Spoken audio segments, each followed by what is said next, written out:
नमस्कार, मैं हूं गुलजार अहमद। इस वक्त हम मौजूद हैं जनपद मैनपुरी के कस्बा भोगांव में। आपको बता दें कि उत्तर प्रदेश सरकार द्वारा जनपद मैनपुरी के लिए एक मेडिकल कॉलेज दिया गया है, जिसे लाने के लिए भोगांव विधायक राम नरेश अग्निहोत्री का महत्वपूर्ण योगदान रहा है। उसी मेडिकल कॉलेज के लिए मैनपुरी में जगह तलाश की जा रही है, जिसके लिए दो नाम सामने आए हैं। एक है नौनेर और दूसरा है भोगांव। आपको बता दें कि जनपद मैनपुरी में जिला चिकित्सालय मौजूद है और मैनपुरी से ही सैफई लगा हुआ है, जहां सैफई मेडिकल कॉलेज है। भोगांव जो है स्वास्थ्य के मामले में काफी पिछड़ा हुआ है। स्वास्थ्य के मामले में यहाँ पर कोई सुविधा मौजूद नहीं है और भोगांव में काफी जगह पड़ी हुई है, जिसके लिए मेडिकल कॉलेज यहाँ भोगांव में बनाए जाने की चर्चा चल रही है।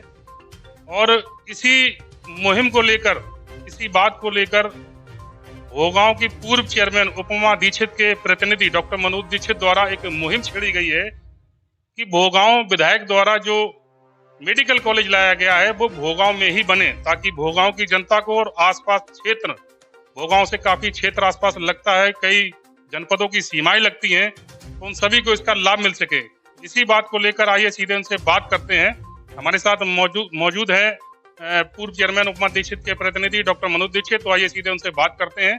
डॉक्टर साहब, आपका हमारे चैनल पे बहुत बहुत स्वागत है। धन्यवाद गुलजार भाई। आपके द्वारा एक जो मुहिम चलाई जा रही है, जो चर्चा चल रही है इस समय, बड़े जोर शोर पे है ये चर्चा कि मेडिकल कॉलेज जो आया हुआ है भोगांव के लिए, वो कहाँ बनना चाहिए, नौनेर में बनना चाहिए, भोगांव बनना चाहिए, और आपने इसके लिए एक मुहिम चलाई है कि वो जगह भोगांव में बनना चाहिए। तो उसको लेकर आप क्या कहेंगे और क्यों बनना चाहिए भोगांव?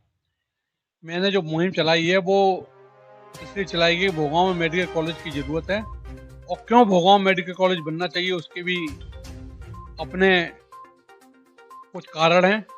जैसे कि भोगांव में अगर व्यवहारिक दृष्टि से देखा जाए, भोगांव में अगर मेडिकल कॉलेज बनता है भोगांव मैनपुरी के बीच में, तो लगभग वो 3 विधानसभा और दूसरी जिले की विधानसभा को भोगांव से जोड़ता है। जैसे भोगांव मेडिकल कॉलेज बनने से बेवर, नबीगंज, कुरावली, शंखसा और अलीगंज विधानसभा क्षेत्र एटा का, जो जिला एटा की जो विधानसभा क्षेत्र है वो भी भोगांव से जुड़ जाएगा केवल 35 किलोमीटर। और भोगांव में कोई रोजगार नहीं है।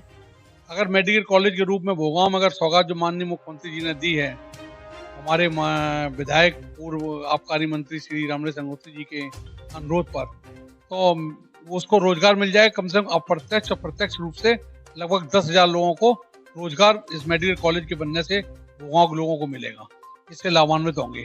और दूसरा ये है कि भोगांव मेडिकल कॉलेज बनना इसलिए भी जरूरी है, जैसा कि एक प्रस्ताव नौनेर के लिए भेजा है जिला प्रशासन मैनपुरी ने, कि एक तो नौनेर में बिजली के काफी 33,000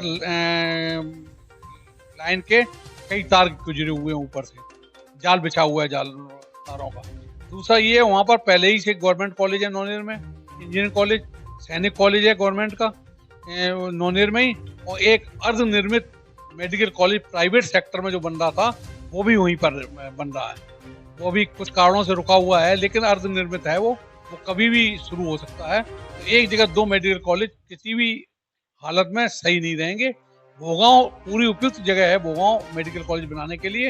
यहाँ से आदमी सैफई 52 किलोमीटर पड़ता है, जबकि मैनपुरी से 25 किलोमीटर केवल, और नौनेर से 20-22 किलोमीटर होगा। तो जब आदमी मैनपुरी से सैफई आराम से पहुंच जाएगा, और अगर चाहेगा तो भोगांव 10 किलोमीटर मैनपुरी से है, 10-12 किलोमीटर, और जहाँ पर ये बनना है वहाँ 10 किलोमीटर ही होगा, तो वो भोगांव आराम से आ जा सकता है। और किसी से भी आदमी आएगा, नबीगंज से भी आदमी आएगा, बेवर बड़ा कस्बा बेवर से भी आदमी भोगांव में मरी जाएंगे, और उसके बाद सरायगढ़ लगता है पास में, कहीं 14 किलोमीटर दूर है, उससे पेशेंट आएंगे। शंखसा जो कि विश्व प्रसिद्ध जगह है, उससे भी पेशेंट भोगांव आएंगे, केवल 10 किलोमीटर है। और दूसरा अलीगंज से भी पेशेंट आएंगे, अलीगंज 35 किलोमीटर केवल है। तो इन सारे जगहों के देखते हुए एक स्थान भोगांव ऐसा है जो कि बीच माता। मेरा ये कहना है कि यदि किसी कारणवश UPSIDC की जगह नहीं मिल पा रही है, वैसे तो उसको मिलने में कोई परेशानी नहीं है, 4-5 लोगों के अगर उसमें केस भी चल रहे हैं तो उनको आज के मूल्य पर आधारित उनको पेमेंट कर दिया जाए। जब 200 करोड़ की योजना है तो उसमें कोई खराब बात नहीं है, उनको पैसा दे दिया जाए। अन्यथा जैसा कि सैफई में हुआ कि जिन लोगों ने जगह दी उनको नौकरी दी गई, तो जिन लोगों की जगह है वहाँ पर उनको अगर नौकरी दे दी जाए, एक नौकरी एक परिवार को एक नौकरी दे दी जाए, तो वो आराम से जगह उपलब्ध करा देंगे। और इससे अच्छी जगह भोगांव मैनपुरी के बीच में कहीं मिल नहीं सकती है यूपीएसआईडीसी की, जो कि रुई का मैदान कहलाती है। वहां पर ये जगह स्थित है। वहां पर अगर ये मेडिकल कॉलेज बनता है तो मैनपुरी भोगांव दोनों जुड़ जाएंगे और दोनों का समुचित विकास संभव होगा। ये जो आपने मुहिम जो छेड़ी हुई है भोगांव में मेडिकल कॉलेज बनने के लिए, ये आपके दिमाग में कैसे आया, क्या सोच रही? देखिए, मैं बचपन से देखता आया हूँ कि भोगांव में मेडिकल की स्वास्थ्य सेवाएं जो हैं बहुत ही खराब हैं। यहाँ स्वास्थ्य सेवाएं अच्छी नहीं है। और जब मैंने देखा कि आबकारी मंत्री जी जब थे माननीय रामनिवास मूर्ति जी, उस समय भी ये मेडिकल कॉलेज की स्थापना की बात चर्चा में थी कि मैनपुरी में मेडिकल कॉलेज दिया जा रहा है माननीय अंगमूर्ति जी के कहने पर। तो उस समय भी मैंने बहुत बार मंत्री जी से भी कहा और वैसे भी प्रयास किया कि ये भोगांव में मेडिकल कॉलेज हर कीमत पर बनना चाहिए। भोगांव की जरूरत है मेडिकल कॉलेज, भोगांव का भविष्य और भोगांव का विकास का मील का पत्थर साबित होगा ये मेडिकल कॉलेज, इसलिए भोगांव बनना चाहिए। तो मैंने अब जब मेडिकल कॉलेज मिल गया है तो ऐसी स्थिति में मेरे दिमाग में आया, मैंने ये सोचा कि ये भोगांव में क्यों नहीं। भोगांव में कोई उद्योग नहीं है, भोगांव में कोई रोजगार का अवसर नहीं है, यहाँ पर रोजगार का अवसर नहीं है, युवा बेरोजगार है। अगर मेडिकल कॉलेज खुल जाएगा जहाँ स्वास्थ्य सेवाएं मिलेंगी व्यक्ति को, वहीं पर उसको रोजगार भी मिलेगा और ये भोगांव की तस्वीर बदल देगा। जो भोगांव पिछड़ा हुआ क्षेत्र कहलाता है वो पिछड़ा हुआ क्षेत्र न कहला के केवल मेडिकल कॉलेज बनने से ये क्षेत्र एक विकसित क्षेत्र कहलाया जाने लगेगा। इसलिए भोगांव में मेडिकल कॉलेज जरूरी है और मेरे दिमाग में इसीलिए आया कि भोगांव मेडिकल कॉलेज की बहुत जरूरत है, भोगांव में ही बनना चाहिए मेडिकल। आपने जो मुहिम छेड़ी हुई है, जो सोशल मीडिया पर लगातार देखा जा रहा है आपके द्वारा, आपके लोगों के द्वारा, जो मेडिकल कॉलेज भोगांव में बनने की जो आवाज बुलंद की जा रही है, उसको लेकर आप जनता से क्या अपील करना चाहेंगे? मैं पूरे अपने मीडिया के साथियों से, चाहे वो प्रिंट मीडिया के हों या इलेक्ट्रॉनिक मीडिया के साथी हों, उनसे अनुरोध करना चाहूँगा और जनता से अनुरोध करना चाहूँगा, आम पब्लिक से, कि वो इस मुहिम में हमारा साथ दें। मैं चाहे विपक्ष के लोग हों और चाहे पक्ष के लोग हों, उन सभी से अनुरोध करूँगा, ये विकास का मुद्दा है मेडिकल कॉलेज, इसमें हम सब लोग मिलकर इसकी लड़ाई को लड़ें और इसको एक इतना बड़ा इशू बना दें कि लोग मजबूर हो जाएं भोगांव मेडिकल कॉलेज बनेगा। और मेरा ये भी कहना है कि इसके साथ जहाँ मैं माननीय विधायक और पूर्व मंत्री श्री रामनिवास मूर्ति जी से आज मिला, उनको ज्ञापन किया। उसके अतिरिक्त मेरा मिलने का जिलाधिकारी से भी कार्यक्रम है, 2 दिन बाद उनसे भी प्रतिनिधि के रूप में मिलूंगा।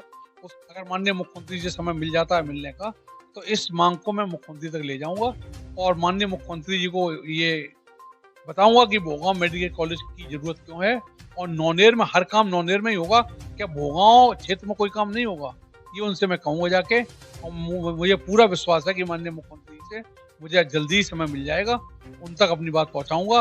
उनसे अगर समय नहीं मिलता है तो माननीय उप मुख्यमंत्री ब्रजेश पाठक जी जो स्वास्थ्य मंत्री भी हैं, उन तक मैं अपनी बात पहुंचाऊंगा जनता के सहयोग से।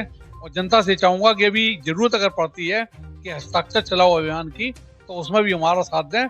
हम 1000 हस्ताक्षर करा के और माननीय मुख्यमंत्री जी को देंगे जाकर कि देखिए भोगांव की पब्लिक, भोगांव की विधानसभा की ये पब्लिक चाहती है कि भोगांव में ये मेडिकल कॉलेज बनना चाहिए। यहाँ पर गुलजार भाई मैं एक बात और कहना चाहूँगा, अगर राजनीतिक दृष्टि से भी देखा जाए तो भी भोगांव मेडिकल कॉलेज भोगांव को मिलना चाहिए। देखिए, ये पूरा क्षेत्र मैनपुरी लोकसभा क्षेत्र और मैनपुरी जनपद सपा का गढ़ हुआ करता था। पिछले 40 वर्षों से सपा के ही कैंडिडेट जीतते आ रहे हैं। पहली बार सपा को हराकर माननीय श्री रामनिवास मूर्ति जी को विजयी बनाया था, बीजेपी को तोहफा दिया था भोगांव ने पहली बार जीतने का। दूसरी बात, लोकसभा क्षेत्र का जब लोकसभा का चुनाव हुआ तो लोकसभा में सपा के कैंडिडेट माननीय श्री मुलायम सिंह यादव जी पूर्व रक्षा मंत्री, पूर्व मुख्यमंत्री जी थे। उस समय भी भोगांव ने उनको 20,000 वोटों से हराकर भेजा था। भोगांव से 20,000 वोटों से वो हारे थे। तो जब बीजेपी से पूरी तरीके से जुड़ाव भोगांव की जनता का है, इसलिए भी भोगांव का ये नैतिक दायित्व हो जाता है सरकार का कि भोगांव को वो जो है मेडिकल कॉलेज दे। जब भोगांव की सम्मानित जनता बीजेपी से इतनी जुड़ी हुई है तो बीजेपी की गवर्नमेंट को भी ये करना चाहिए, बीजेपी सरकार को भी ये करना चाहिए कि भोगांव की जनता को मेडिकल कॉलेज के रूप में एक सौगात दें। ये थे हमारे साथ पूर्व चेयरमैन उपमा दीक्षित के प्रतिनिधि डॉक्टर मनोज दीक्षित, जिन्होंने ये बताया कि भोगांव में ही मेडिकल कॉलेज क्यों बनना चाहिए, भोगांव की जनता को उसका लाभ मिलना चाहिए, भोगांव में पर्याप्त जगह है। तो उसी को लेकर लगातार मुहिम चलाई जा रही है। हमारे साथ लगातार बने रहिएगा। कैमरामैन उवैस के साथ गुलजार अहमद, जीटीवी भारत।